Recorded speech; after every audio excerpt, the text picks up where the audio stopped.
تو که هنوز بیداری. خوابم نمیبره، بیخوابی زده به سرم. الهی بیمیرم برات. مامان که بیخوابید افتاده. میخوای برات دمنوش درست کنم؟ راست میگی؟ معلومه که نه. فکر کردی که چی؟ بیشی از 1 تا رتبه کنکورتو بشمار تا خوابت ببره. البته فکر کنم تا صبح طول بکشه شمردنش. پر رو.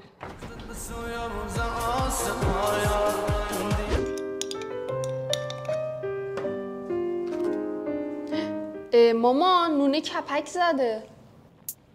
همون کپک رو میبینی مامان؟ همون کپک تلاش کرد شد پنسیلین. ولی تو هیچی نشدی. هیچی.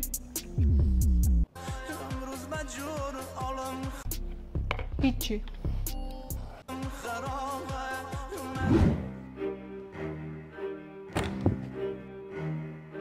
به جای اینکه انقدر رد سر تو این 20 صحابه بگرد یه رشته پیدا کن توش قبول شی. ماما امسال که جای خوب قبول نمیشم. حالا سال دیگه دوباره کنکور میدم ان شاءالله یه جای خیلی.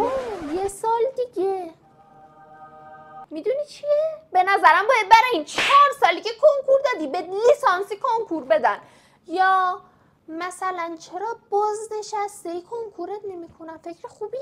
هم اونها دستت راحت میشن هم ما دستت راحت میشیم. عجب فکری کردم.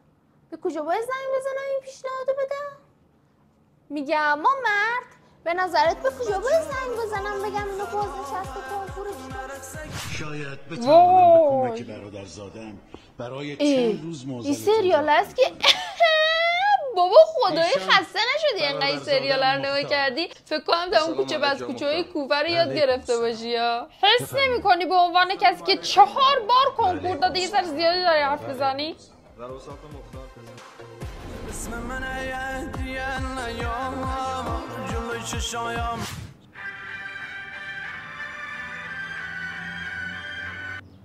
بفرمایید. سلام عزیزم، چطوری؟ خوبی؟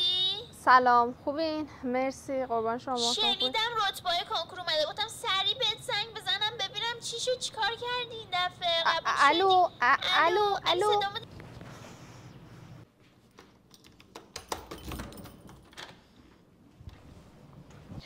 وای چقدر هوا گرم شده دیگه نفسم نمیشه کش. مرسی. رسیدی؟ دیدم امروز یکم خطا خرابه، گفتم حضوری بیام رتبه‌تو بپرسم. خب حالا چند شدی؟